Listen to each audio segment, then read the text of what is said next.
Classes. Today I will discuss with you method of providing depreciation and accounting treatment. Let's start. देखते हैं methods of providing या allocating depreciation.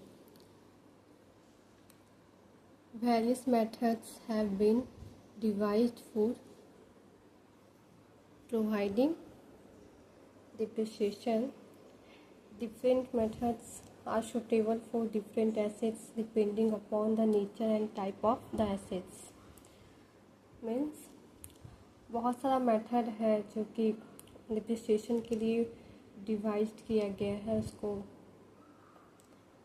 बांटा गया है for providing depreciation जो है प्रोवाइड करने के लिए. Different methods are suitable for different assets. बहुत सारे मेथड्स जो है वो सूटेबल है, उपलब्ध है फॉर डिफरेंट एसेट्स, अलग अलग एसेट्स के लिए. डिपेंडिंग जो कि डिपेंड करता है upon the nature and type of the assets, जो कि एसेट्स के नेचर और टाइप पे जो है डिपेंड करता है.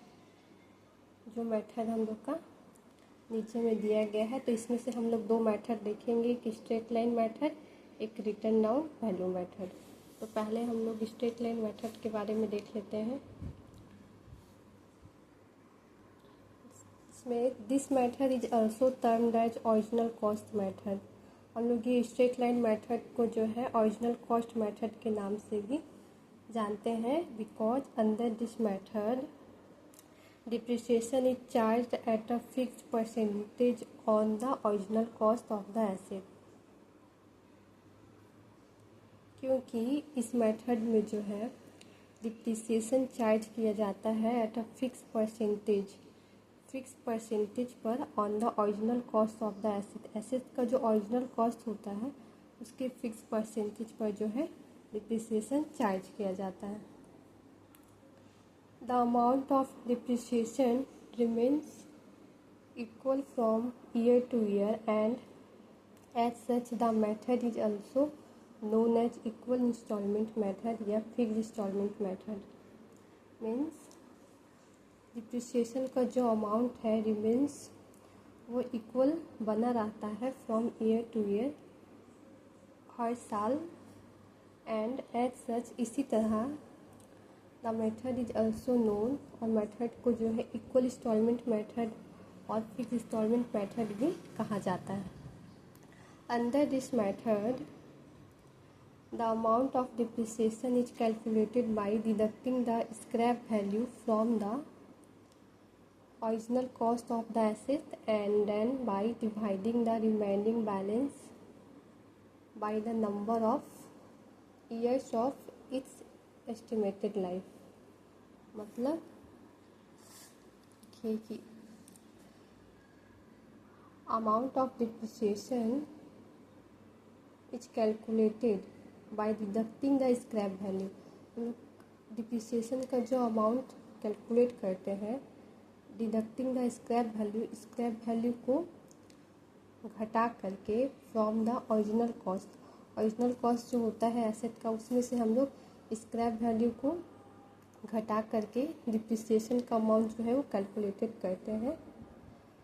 ओरिजिनल कॉस्ट ऑफ द जो एसेट रहता है then by dividing the remaining balance, और जो रिमेनिंग बैलेंस रहता है उसको डिवाइड कर देते हैं by the number of years, जो नंबर ऑफ ईयर्स दिया रहता है उससे ऑफ इट्स एस्टिमेटेड लाइफ, उसके एस्टिमेटेड लाइफ से.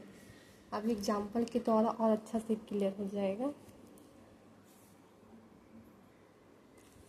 The depreciation so calculated and charge annually will reduce the original cost of the assets to zero or its scrap value as the case may be. देखते हैं. The depreciation जो calculated और charge, depreciation जो है इसलिए calculate किया जाता है, चार्ज किया जाता है एनुअली, मतलब साल जो एनुअली हम लोग कैलकुलेट करते हैं वो विल रिड्यूस, जो कि ओरिजिनल कॉस्ट को कम करेगा of the assets to zero, जो ओरिजिनल कॉस्ट एसेट का होता है उसको जीरो कर देगा, और इस स्क्रैप वैल्यू, उसके स्क्रैप वैल्यू को भी एज द केस में be at the end of its estimated life,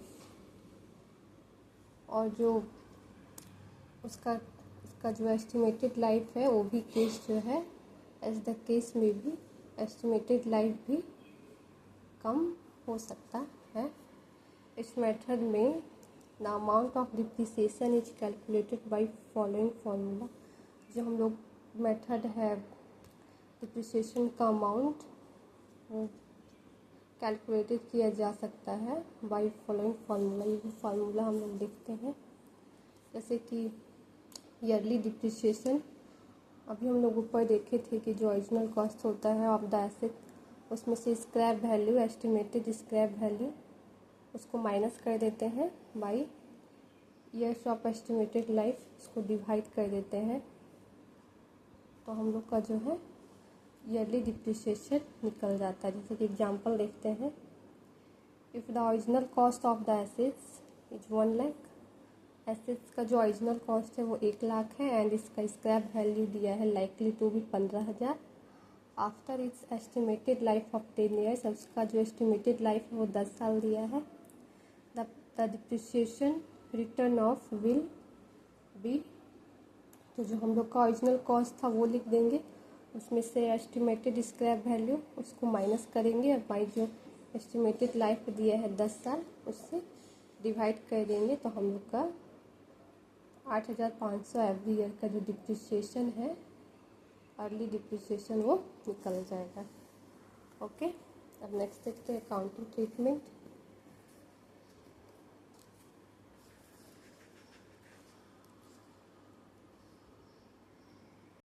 अब हम लोग ये देखते हैं अकाउंटिंग ट्रीटमेंट, इसका कुछ एंट्री जो है डिप्रिसिएशन में किया जाता है। जो पहले देखते हैं, following entries are pass in this method, इस मेथड में जो है कुछ एंट्री किया जाता है। जैसे कि पहला दिया है entry for purchase of asset, asset को हम लोग जो खरीदते हैं उसके लिए एंट्री हो जाएगा एसेट अकाउंट टू बैंक या वेंडर अकाउंट। ये हम लोग का जब एसेट परचेज करेंगे एसेट तभी लाइक जो है एंट्री होगा। सेकेंड देखते हैं entry for providing depreciation eight the end of each year, इसलिए एंट्री है तो providing depreciation eight the end of each year, मतलब साल के अंत में जो डिप्रिसिएशन प्रोवाइड किया जा रहा है उसके लिए एंट्री हो जाएगा depreciation account debit to asset account.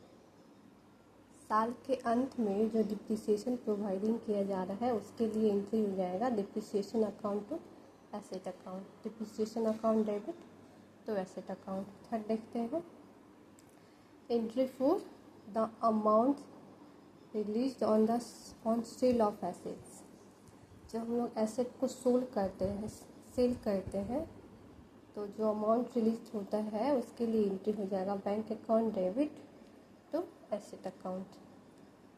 Asset को सेल करेंगे तो जो अमाउंट रिलीज होगा उसके लिए एंट्री हो जाएगा bank account debit to asset account. Next देखते हैं fourth number entry in case of loss on sale of assets, मतलब कि हम लोग जो एसेट्स खरीदे थे फिर उसको बेचे तो हम लोग को जो लॉस हुआ उसके लिए जो एंट्री हो जाएगा loss on sale of asset को डेबिट किया जाता है टू एसेट अकाउंट।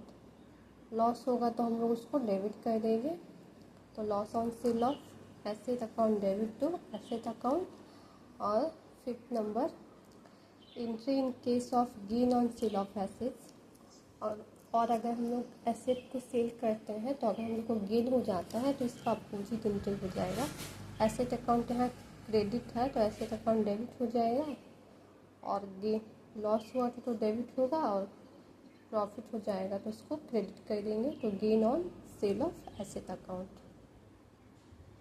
तो ठीक है, ये हम लोग का अकाउंटिंग ट्रीटमेंट हम लोग सब देख लिए, जितना भी जर्नल एंट्री था ये सब वो जब हम लोग डिप्रिसिएशन बनाएंगे तो हम लोग ये सब एंट्री सबको हम लोग को ध्यान में रखना होगा। तो हम लोग का जो है डिप्रिसिएशन सही से बन जाएगा। और इसमें हम लोग अभी देखें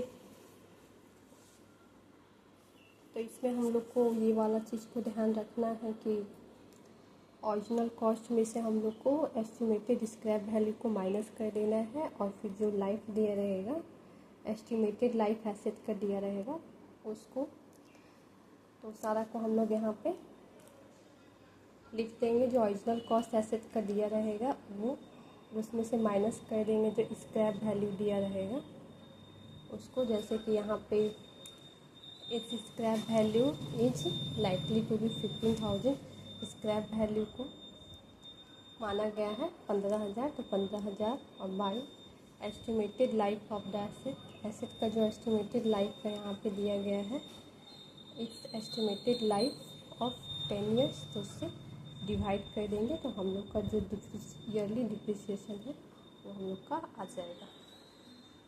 इसमें कुछ बात को ध्यान रखना है फॉर्मूला को, तो हम लोग का जो स्ट्रेट लाइन मेथड है वो इजली सॉल्व हो जाएगा। ओके, और अकाउंटिंग ट्रीटमेंट हम लोग अभी देखें इसका जर्नल एंट्री को, तो ध्यान में रखिएगा।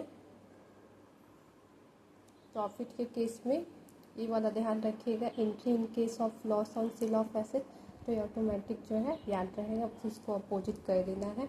जब प्रॉफिट हुआ रहेगा तो हम लोग उसको क्रेडिट में करेंगे, और जब लॉस हुआ रहेगा तो डेबिट में करेंगे। बाकी एसेट अकाउंट ही रहेगा, एसेट लॉस के केस में क्रेडिट हो जाएगा और गेन के केस में डेबिट हो जाएगा। ओके, तो आज के लिए इतना ही, मिलते हैं नेक्स्ट वीडियो में।